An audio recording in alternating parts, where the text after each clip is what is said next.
Kejaksaan Agung menetapkan mantan Menteri Perdagangan Thomas Trikasi Lembong atau Tom Lembong menjadi tersangka kasus dugaan korupsi terkait kegiatan importasi gula di Kementerian Perdagangan tahun 2015-2016.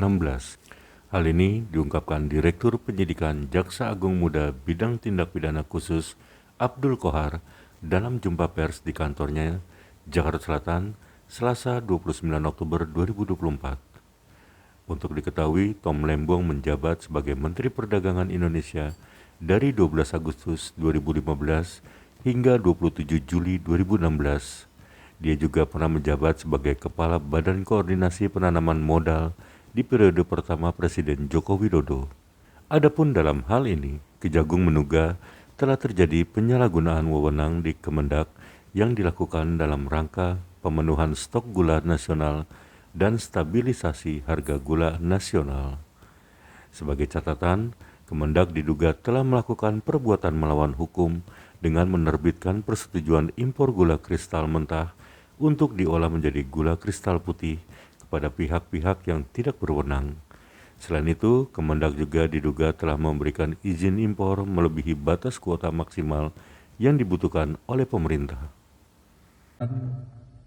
Tentang perkembangan penyidikan perkara dugaan tindak pidana korupsi dalam kegiatan importasi gula pada Kementerian Perdagangan Republik Indonesia tahun 2015 sampai dengan 2023. Sebagaimana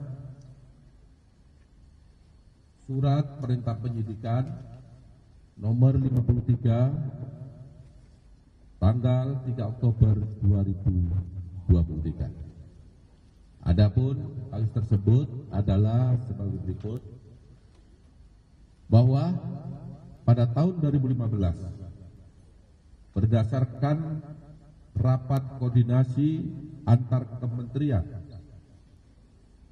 tepatnya telah dilaksanakan pada tanggal 12 Mei 2015, telah disimpulkan bahwa Indonesia mengalami surplus gula sehingga tidak perlu atau tidak membutuhkan impor gula. Akan tetapi pada tahun yang sama, yaitu tahun 2015 tersebut, Menteri Perdagangan, yaitu Saudara TTR, memberikan izin persetujuan impor gula kristal mentah sebanyak 105.000 ton kepada PT AP, yang kemudian gula kristal mentah tersebut diolah menjadi gula kristal putih atau GKP. Sesuai dengan keputusan Menteri Perdagangan dan Industrian nomor 527 tahun 2004, yang diperbolehkan impor gula kristal putih adalah BUMN. Tetapi berdasarkan persetujuan impor yang telah dikeluarkan oleh tersangka TTL, impor gula tersebut dilakukan oleh PT AP, dan impor gula kristal mentah tersebut tidak melalui rapat koordinasi atau rakor dengan instansi terkait serta tanpa adanya rekomendasi dari Kementerian Perindustrian guna mengetahui kebutuhan real gula di dalam negeri. Kemudian pada tanggal 28 Desember 2015 dilakukanlah rapat koordinasi di bidang perekonomian yang dihadiri oleh kementerian di bawah Menko Perekonomian, yang salah satu pembahasannya bahwa Indonesia pada tahun 2016 kekurangan gula kristal putih sebanyak 200.000 ton dalam rangka stabilisasi harga gula dan pemenuhan stok gula nasional.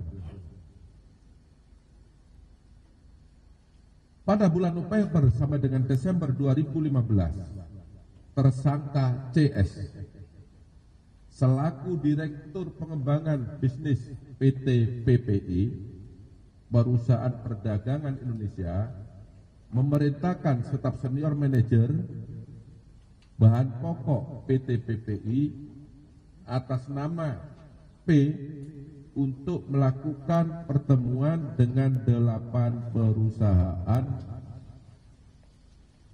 swasta yang bergerak di bidang gula, padahal dalam rangka pemenuhan stok dan stabilisasi harga seharusnya diimpor adalah gula kristal putih secara langsung, dan yang dapat melakukan impor tersebut hanya BUMN. Bahwa ke-8 perusahaan swasta yang mengelola gula kristal mentah menjadi gula kristal putih, sebenarnya izin industrinya adalah produsen gula kristal rafinasi yang diperuntukkan untuk industri makanan, minuman, dan farmasi. Setelah ke-8 perusahaan tersebut mengimpor dan mengelola gula kristal mentah menjadi gula kristal putih, selanjutnya PT PPI seolah-olah membeli gula tersebut, padahal senyatanya gula tersebut dijual oleh perusahaan swasta, yaitu 8 perusahaan tersebut, ke pasaran atau ke masyarakat melalui distributor yang terafiliasi dengannya dengan harga 16.000 per kilogram, yaitu harga yang lebih tinggi dari HIT saat itu 13.000, dan tidak dilakukan operasi pasar. Bahwa dari pengadaan dan penjualan GKM yang telah diolah menjadi gula kristal putih tersebut, PT PPI mendapatkan fee dari 8 perusahaan yang mengimpor dan mengelola gula tadi sebesar Rp105 per kilogram. Bahwa kerugian negara akibat perbuatan importasi gula yang tidak sesuai dengan ketentuan perundang-undangan yang berlaku, negara dirugikan sebesar kurang lebih 400 miliar rupiah.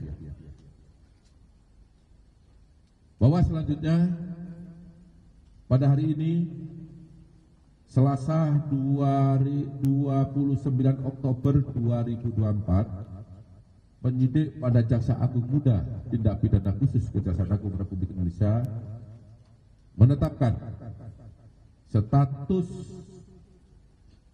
saksi terhadap 2 orang menjadi tersangka karena telah memenuhi alat bukti bahwa yang bersangkutan telah melakukan tindak pidana korupsi. Adapun kedua tersangka tersebut adalah 1.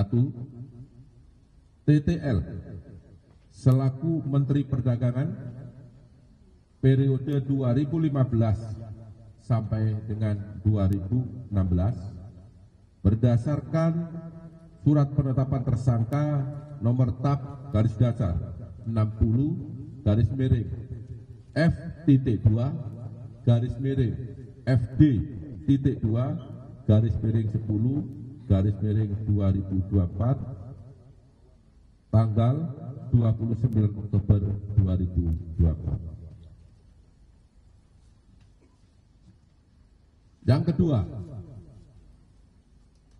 tersangka atas nama CS selaku Direktur Pengembangan Bisnis pada PT PPI periode 2015-2016 berdasarkan surat perintah penetapan tersangka nomor tab garis datar 61 garis miring F.2 garis miring FD.2 garis miring 10 garis miring 2024 tanggal 29 Oktober 2024. bahwa terhadap kedua tersangka dilakukan penahanan rutan selama 20 hari ke depan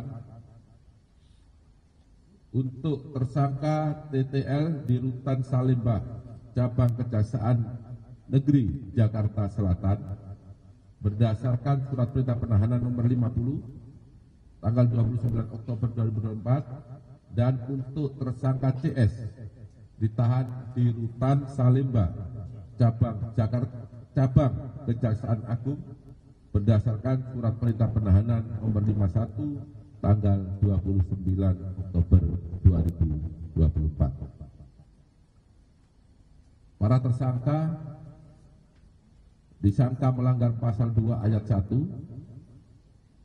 atau pasal 3 junto pasal 18 Undang-Undang Republik Indonesia tahun nomor 31 tahun 1999 sebagaimana diubah dengan Undang-Undang nomor 20 tahun 2021 junto Undang-Undang Republik Indonesia nomor 31 tahun 1999 tentang perubahan atas Undang-Undang RI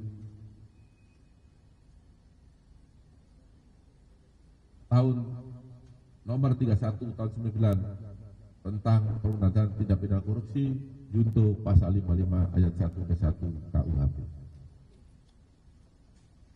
Demikian yang dapat saya sampaikan. Mohon maaf apabila ada yang kurang jelas dalam penjelasan saya. Saya akhiri, wabillahi taufiq wal hidayah. Wassalamualaikum warahmatullahi wabarakatuh. Waalaikumsalam warahmatullahi wabarakatuh. Baik, terima kasih Direktur Penyidikan. Rekan-rekan media, itu keterangan yang sudah disampaikan oleh Pak Direktur Penyidikan, saya kira sangat lengkap ya.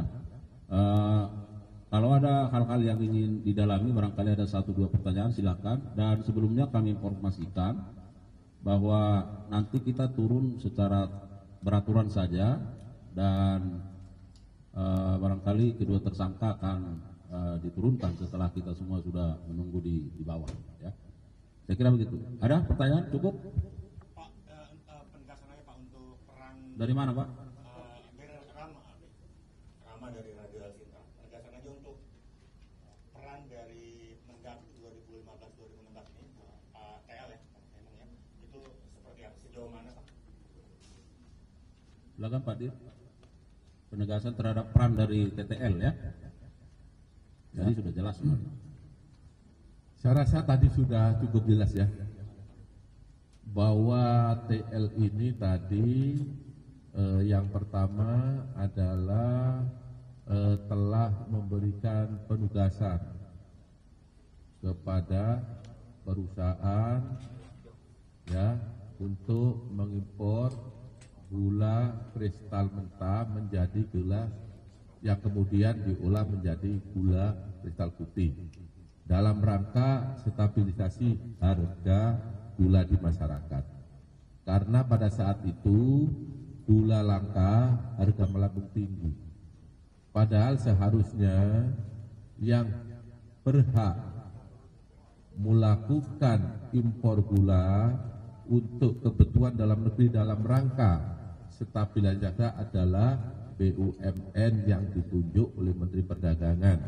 Itu pun adalah seharusnya gula kristal putih, bukan gula kristal mentah.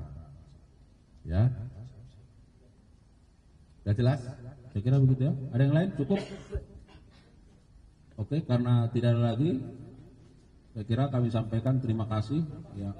Untuk dari kasus maaf ini dari analisis dari pengadilan untuk karena ini impor dari gula, apakah dari pihak Bea Cukai juga ada lagi tersangkanya Pak? Terima kasih. Silakan Pak Dir. Baik, untuk tersangka lain, ya kita ikuti perkembangan dari hasil penyidikan.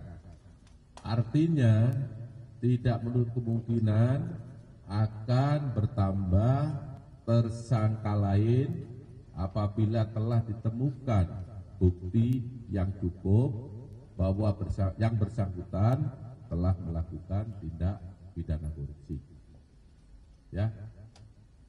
Satu lagi, izin. Alkah dari Media Indonesia. Ini untuk penegasan aja Pak, dari kapan penyidik sudah menyidik kasus ini? Mungkin dalam hitungan bulan atau hitungan tahun sudah mendalami kasus ini, dan bagaimana nantinya ketika publik menilai ada politisasi di balik penyidikan ini dan penetapan tersangka KTL ini, bagaimana sikap Kejagung merespon? Terima kasih. Baik, terima kasih, pertanyaan yang sangat bagus. Bahwa penyidik bekerja berdasarkan alat bukti, itu yang perlu digarisbawahi. Tidak terkecuali siapapun pelakunya, ketika ditemukan bukti yang cukup, maka penyidik pasti akan menetapkan yang bersangkutan sebagai tersangka. Saya ulangi, tidak memilih atau memilah siapa pelakunya, sepanjang memenuhi alat bukti yang cukup. Terima kasih. Ya. Penyidikan dalam perkara ini sudah cukup lama, sejak Oktober 2023. Jadi kalau dihitung mungkin 1 tahun. Dengan jumlah saksi sekitar 90. Tentu penyidikan tidak hanya berdiri di sana, kita juga minta penghitungan kerugian keuangan negara, juga memerlukan ahli, sehingga cukup lama karena perkara ini bukan perkara yang biasa, bukan perkara yang sederhana. Ya, cukup ya. Ya, satu lagi.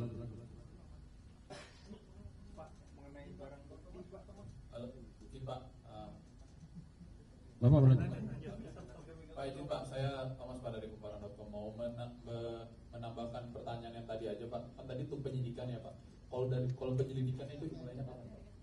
Gitu.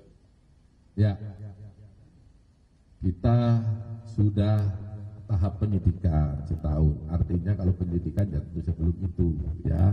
Saya tidak punya data ini mulai kapan, tapi yang pasti subsistem daripada penyidikan adalah penyelidikan. Itulah tahap yang telah diatur dan ditentukan dalam KUHP. Ya, cukup ya. Terakhir, TV1 masih. Nah, tadi mau nanya soal ini Pak, izin Pak, Ikra dari TV1, soal barang buktinya kan kerugiannya sampai 400 miliar. Ini barang bukti yang udah dipegang sama penyidik ini apa aja Pak, kalau boleh? Ya. Tentu kalau barang buktinya gula sudah tidak ya, karena gula kan sudah beredar di masyarakat, apalagi tahun 2015 ya. Bukti yang telah kita dapat, 1, catatan, dokumen, keterangan saksi, ya, keterangan ahli, itu bukti. Kalau barang bukti kita dapat adalah dokumen sama catatan, ya, transaksi keuangan. Ini sudah kita dapat semuanya.